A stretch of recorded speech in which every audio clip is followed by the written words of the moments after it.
Good morning, everyone. My name is Emily Stickney, and I'm Natalie Memarsadeghi, and we're both research physical scientists with the Army Corps of Engineers. And so today we're going to walk through a case study that we did looking at the Pakistan floods last year. I know there's been several people that have shared some posters and conversations about this year. Obviously, a big event, lots of interest in this community, and really kind of highlight some of the initial work that we started looking into with some of our model cascades that we have going on with the Army Corps, and using this as an opportunity to really get to test that workflow against a real life case study. So with that, so for this, we were interested in looking at two different DEM data sets and how that they performed through this workflow, and really starting to ascertain which is the most effective for our need. And so for this case, we looked at the FabVim and the Tandem Hydro products that we'll talk a little bit more details on the specs on each of those products. And also starting to determine what's the error associated with what we're seeing in observation data compared to what we're simulating with our models. So again, we used that Pakistan flood of 22 for our case study, and compared that against the NOAA 20 years satellite data that was collected during that time. And so really the big impact that we're going after is what DEM data set is most sufficient for doing these large scale, global scale simulations, and being able to provide that accurate information down to customer level, regardless of who that may be. Yeah, so last summer, the 2022 monsoon event in Pakistan had devastating and unprecedented effects in the community. This event touched the lives of over 30 million people and took the lives of approximately 1,700 people with very bad economic repercussions in the tens of billions of dollars, ultimately leading to food insecurity and increased levels of poverty. We saw this as an appropriate case study for developing an automated workflow for near real-time estimations of flood modeling. Because of the magnitude of this event, we want to make sure that we have the capabilities and data necessary to provide information and ultimately help these communities as these events. So as Emily mentioned, we are testing 3 different DEM products in this study.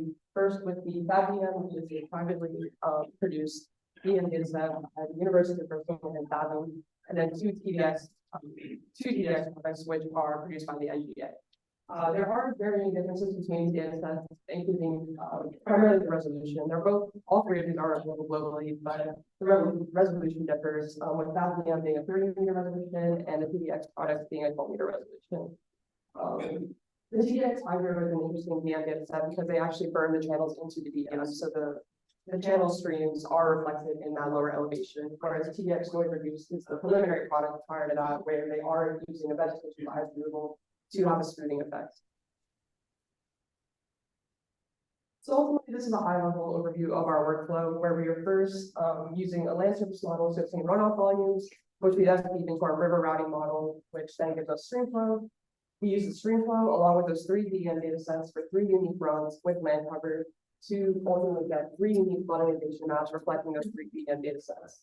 We then did some simple Rashi calculations with that observed flooding from the NOAA satellite to get those accuracy measurements and determine which one is ultimately the best for local applications. So we're going to spend just a little bit of time walking through what our model cascade looks like. We are happy to have sidebar conversations about each of these different model systems, but that's ultimately not the main focus of this presentation. So for the sake of time, really with the LIST system, we want to give a shout out to our friends at NASA. They were able to do the simulation for us. They produce these products on a daily basis. And so we were able to leverage that existing data to, again, we're doing this in a hindcast situation where the event had happened. We identified that as a time of interest to do these simulations. And so even though these are produced on a daily and we could do a forecast based thing, and we're trying to capture that near real-time capability, we did simulate this kind of retrospectively. So LIST is takes land surface models and also does some data simulation. There's several components that go into it that you can do some additional validation and some produce some other products within it. We mainly focus on this LIST component to produce the runoff data that we needed to go ahead and generate the stream flow metrics as well.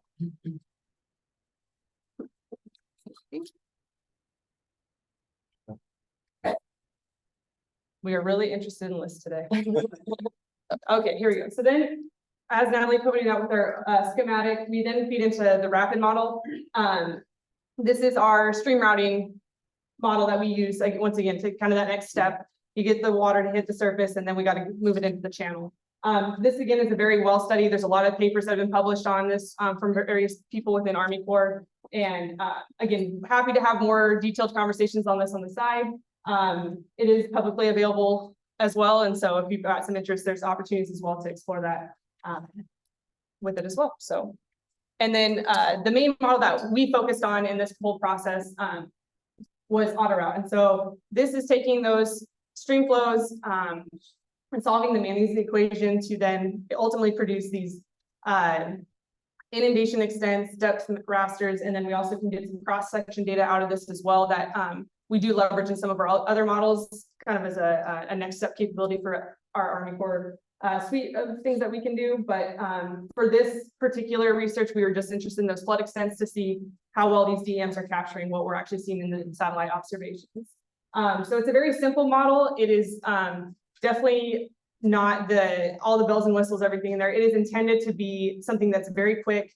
It can do very large areas and get that, that near real time to that very quick answer. And so we do have to understand that there is some limitations with that, which is okay. Again, we're looking to do this modeling at a continental scale. We need something that can churn through that as well. So it takes that stream network with those associated flows that we generated through the rapid model, a DEM, and land cover. So again, very simple approach. And then we'll have Natalie go into, sorry, one more, the inputs for each of these as well. So both rapid and auto route, the stream network we use through both of those are the same. It's a Merit Hydro based stream network. So it's mainly the Merit product, and then we had one of our researchers do some additional just data cleanup and post-processing to it, removing some of the stream lines in the upper watershed that are not always as prevalent. There's a paper that we're happy to share if that is of interest on what the process was, detailing that.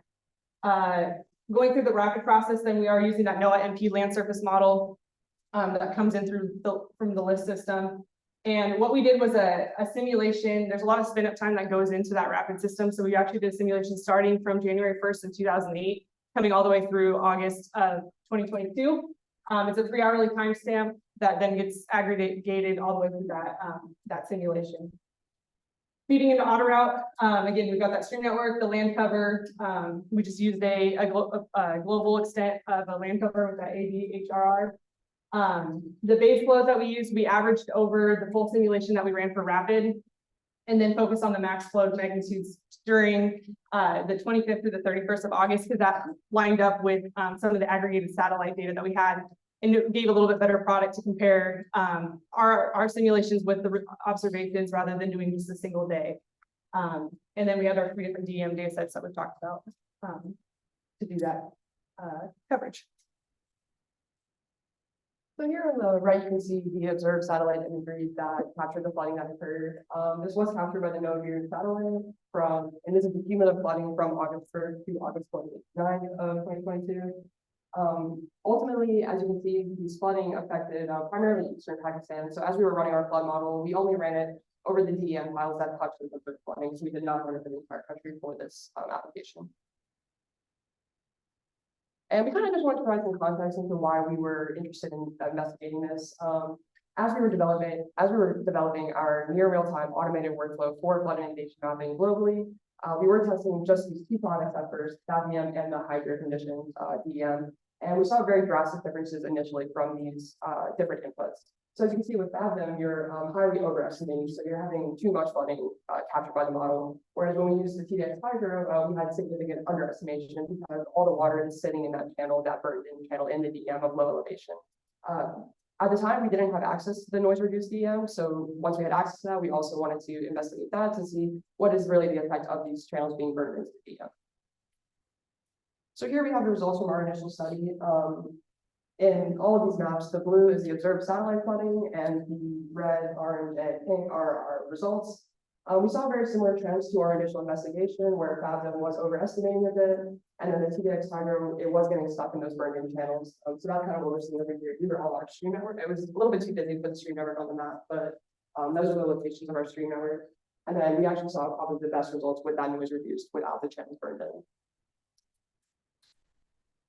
But going from there, we wanted to quantify these results and ultimately have a concrete answer as to how accurate they are. So we use these three metrics, the overall prediction accuracy, where NWW is the number of cells in the area that the model and the observed flooding both agree that that is an inundated cell, and NVD, where both the model and the observed satellite say that that is a dry cell, divided by the total number of pixels in the area.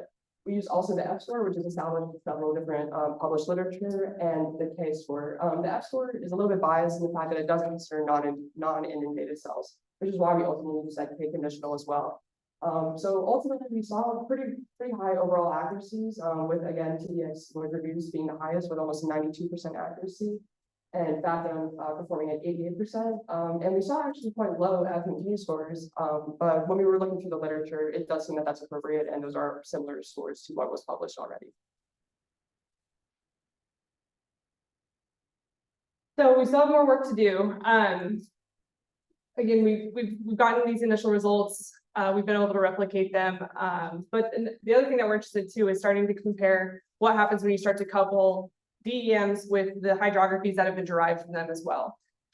There's a couple of reasons we're interested in that. One, obviously, if you couple what they're both based off of with the same DEM, you're going to get cleaner results. But just because it looks nice and it's a pretty picture, is that accurately reflecting what's out in the environment as well?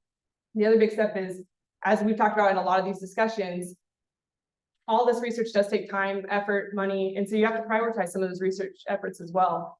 And so if we can start to determine, is it worth more time to spend improving these DM data sets? Do we have to also spend equal amount of time on these hydrography data sets? Or if we get a really good hydrography data set and we can spend more time on the DEM, can you still get good results? Or do you really have to couple these together? So starting to understand where that level of effort is across all those different coupling metrics is really what we want to start getting after.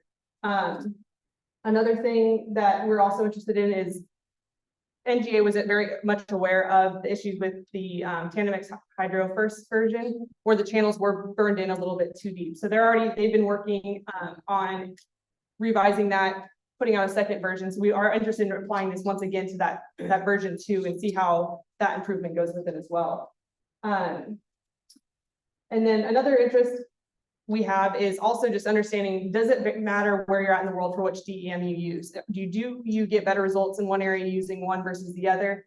In many cases, we do need to have a uniform product across that we're using a single DEM for it, but we do have times where we have RFIs that come in. Kent Sparrow had a poster yesterday. He had time to stop by and check that out for that process. But there's times where we can dive in a little bit deeper to the local the area and see products that are specific to those areas as well that we can leverage. And so again, understanding where that trade space is of when we need to use the uniform versus when we can use something that's a little bit more tailored to the region of interest.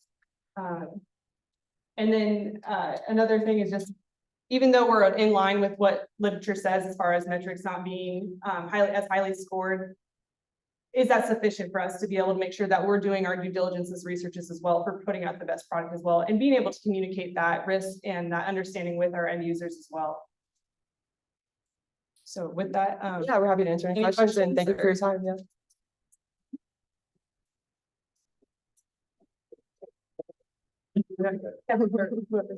I think it was noted that going into version 1, you have people that we're trying to get the channel, but at the expense of the application for the data. Right, yes. Which is, different things. And so trying to sort out the party is what caused Right, yeah, it's not a bad product at all. For we've known several people have used it for other model applications where they are more interested in the routing capability, and it works great.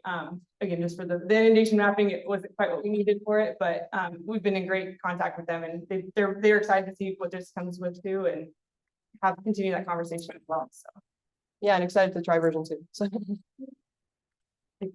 Right, I was just curious if you simulated at 12 meters for the 12 meter DPMs and at 30 meters for the 30 meter DPM. that's correct.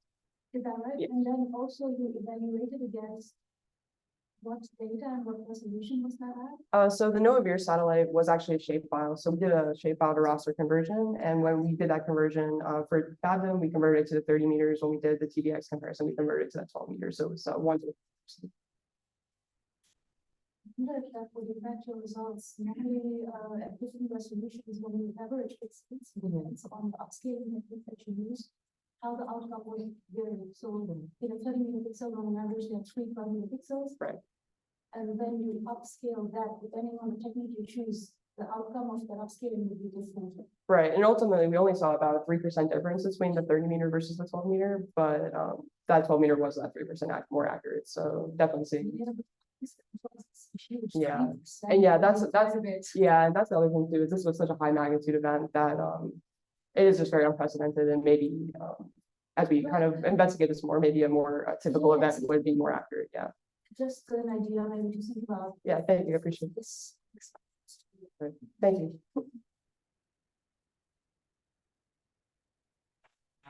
Yeah, really nice study.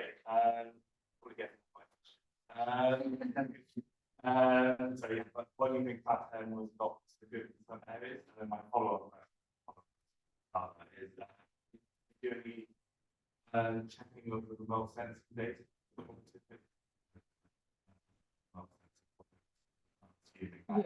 Yeah, there is that baseline assumption. This was published by UNESCO, so we do hope that they're hopefully providing us accurate data. But And again, this kind of did spiral out of, how quickly could we do this? And then now we're definitely going back and now we're finding like, oh, well, now I've got this question. Oh, I've not got this question. So we are hoping to wrap this up and expand this presentation more into a publication and be able to answer some of those additional questions as well. Because yeah, there's a lot you can keep, there's a ton of rabbit trails you can go down for sure with this, this one case study. So as far as FABDIM goes, we've kind of thought about that, not totally sure what the root cause is. I mean, the TDX hydro was easy for us to pinpoint with that. We've had some conversations with Fathom. I know they have an interest in producing a hydrography piece that they can couple because they are just using a Merit hydro-based product for their stream network, or they say that that's what worked best for them currently.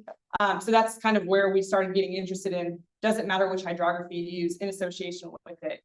And knowing that they had interest in kind of producing a product like that, similar to what NGA's done with the TDX products. Again, just that's kind of where we were going to kind of pick at that a bit more and see if that improved anything. I'm actually about that. Oh, yes, yes.